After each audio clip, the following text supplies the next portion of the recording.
I don't think you can fold here, but I don't want to. So he needs to call 30. He needs to call 15 to win 30. Do a little range calculation.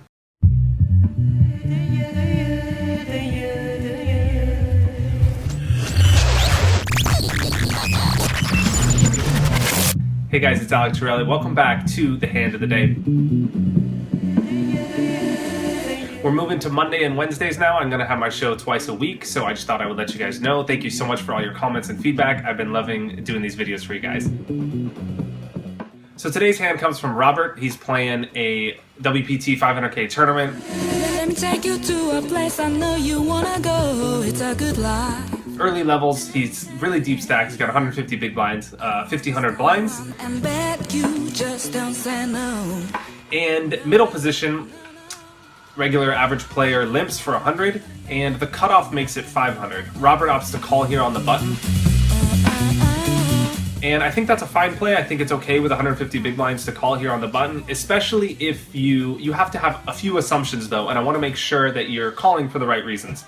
Number one, you have to make sure that the limper is a weak, tight, sort of bad player. If he's good and creative, he might sense weakness from the cutoff and your call on the button, especially if one of the blinds call. And you're giving him just too much incentive to limp re-raise and force you out of the pot. So you have to make sure that the limper isn't a threat. And I like calling here a lot more. Also, it helps if these players are weak players, if they're likely to check fold if they miss their hand. You have to have some sort of plan post-flop because your hand is just a little weak and it's not going to flop strong enough, often enough, for you to justify calling just on the value of your hand. If you had something like King Queen offsuit or Ace Jack or Ace 10 or something like that, your hand has more showdown value. It could make better, stronger hands easier, and I like calling a lot more. So either way, your hand is fine. You have a good hand. It's deceptive, and calling is okay. The small blind and the big blind also call, and the limper calls. So it's actually a really good spot for you. You're in a multi-way pot, and you know you have to flop something big, but you pretty much have to do that regardless because you know you're going to play at least 3 ways, so playing 5 ways just gives you a better price on your call pre-flop. So let's go to the flop and see if we hit some. The flop comes 6-4-3 with 2 spades, so you absolutely smash the flop. This is probably 98th percentile of a flop you can hit. I mean, it really doesn't get any better than this. And it gets checked around to the cutoff who bets 1,500, which he shouldn't be c-betting here with a lot of hands. Even though he's the raiser pre-flop and the tendency is to just make a bet after you raise pre-flop to try and win the pot, what you have to keep in mind is this flop is very coordinated, it's very dangerous, and he shouldn't be betting here with air. So he should have flopped some equity, and I don't think he's going to have something like ace-king. I think he's going to have, a draw or an overpair or at least something that connected with this board in some way, because he has to know that someone behind, especially both players in the blinds, could have easily hit something on this flop and could continue with their hand. He also made a big bet. He bet 1,500 into 2,100, so it's even more likely he made something just because he's committing himself to the pot by betting so big here. That being said, you have an absolute monster and you smashed it, and you have to ask yourself, how is he going to react with his range, depending on how you play the hand. Because you really can't get away from this pot. You have too much equity versus him and versus anyone, especially relative to the pot size. The pot is already 3,500, so you calling is going to make the pot over 5,000, and you just can't fold at that point. The pot's just too big. I think by raising here, you maybe make him make a mistake and fold an overpair because you maybe credibly rep a set or a huge hand. And even though he probably is not going to fold an overpair because there's a lot of draws you could have, he might know that you're committed to the pot and that he's either like 50-50 against a massive draw, which is what you have, even a slight underdog, or he's dead if you have a set. So he might even talk himself into a fold with an overpair, especially something like 2 9s, where you can have 2 overcards plus a flush draw, so that he's really like, at best, he's 50%. He might even fold that hand. You don't really want the turn to be a blank if it goes heads up between you two, and then he bets all in on the turn because, let's face it looks like you have a draw. If the turn comes a jack, and now he just goes all in or makes a huge bet committing himself to the pot, now you're putting all the money in on the turn when you're an underdog instead of a favorite. And, you know, now he's committed to the pot instead of you giving yourself a chance to win the pot.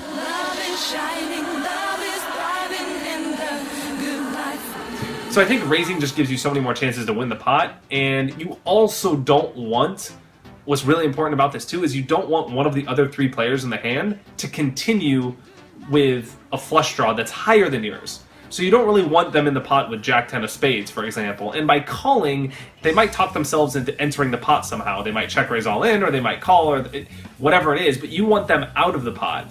And you force their equity out of the pot when you raise. They're not going to overcall a bet and a raise cold with something like Jack 10 suited. They're just going to fold. So you don't really want them in the pot with that hand. If you had a different flush draw, I'm just going to digress a little bit. If you had something like Ace 5 of spades, maybe you could call, just because now if someone else calls with a flush draw, like, you have them drawing like absolutely dead almost. So it gives a little more credence to calling. But I think with a vulnerable flush draw like yours, it's your best bet's to raise. You just want people out of the pot.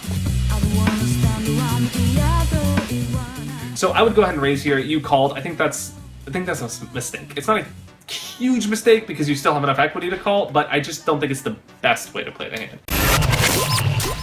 So you call, and now the limper goes all in. He just straight shoves for 12,000, and I think that is a result of the fact that the pot is so big. Because the initial raiser bet so big and you called, he knows that any check raise commits himself to the pot, so he might as well shove. He doesn't really have another option here. If he's going to have a hand to continue with, he's going to pretty much play for stacks here based on the size of the pot. So he's kind of in a shover's fold spot, and he goes ahead and shoves, and the raiser calls. And you're in a spot where you're deciding what to do for your whole stack. It's not a spot that you're loving because, let's face it, now you have to go 3-way. You have to play a 3-way all in, and this gives even more credence to raising, as I mentioned earlier. By raising here, you might have forced that limper who check shoved to get out of the pot, and you could have played it heads up, where you're loving your hand a lot more. You're much closer to 50% against the range of the raiser as opposed to being a 3-way pot.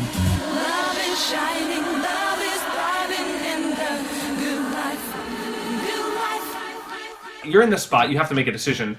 So you really have to do some math here. And I know you hate math, I hate math too, but let's face it, the pot's 30,000, you're calling 15,000. So the price you're getting is 2-to-1. You have to have 33% equity. You need to be right 1 out of 3 times to win the pot. So you have to ask yourself, am I going to win this pot 1 out of 3 times? That's really the question here. Once you know your odds, you simply ask yourself, can I win the pot enough of the time to justify calling?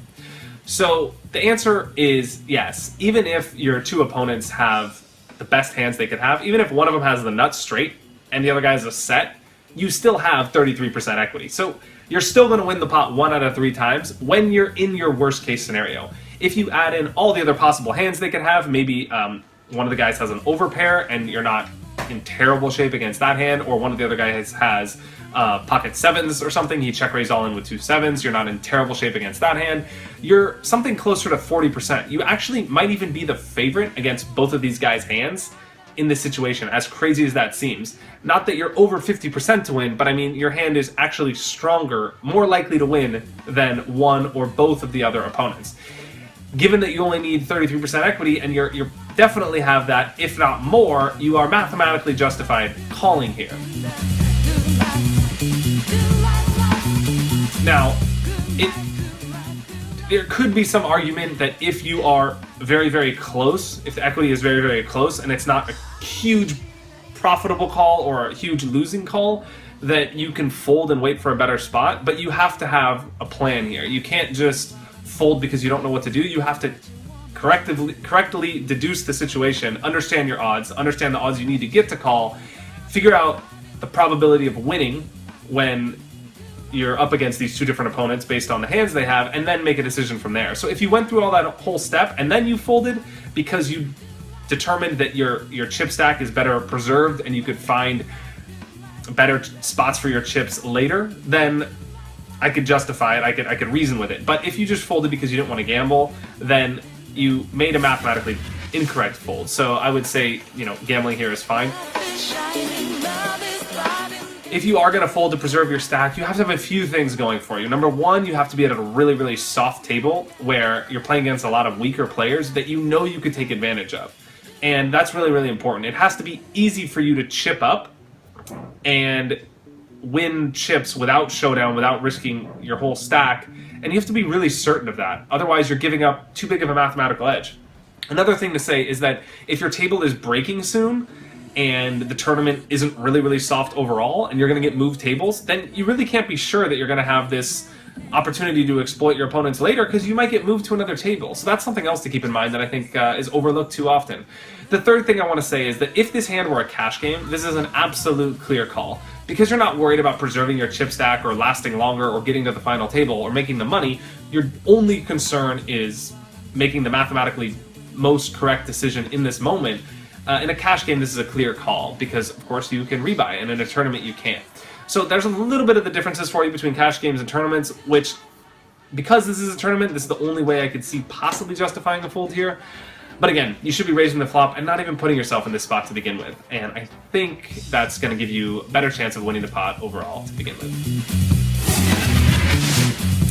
Anyway, that's my ADR Q. I hope you enjoyed it. If you guys like the hand of the day and want your hands featured on my channel, head on over to alectorelli.com, enter your name and email in the header, and just respond to the welcome email.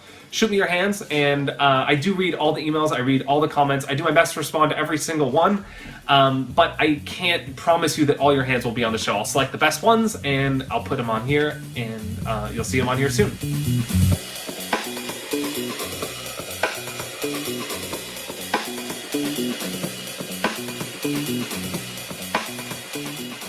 So thanks a lot for watching, and subscribe to my channel. I'll see you guys next time. Cheers.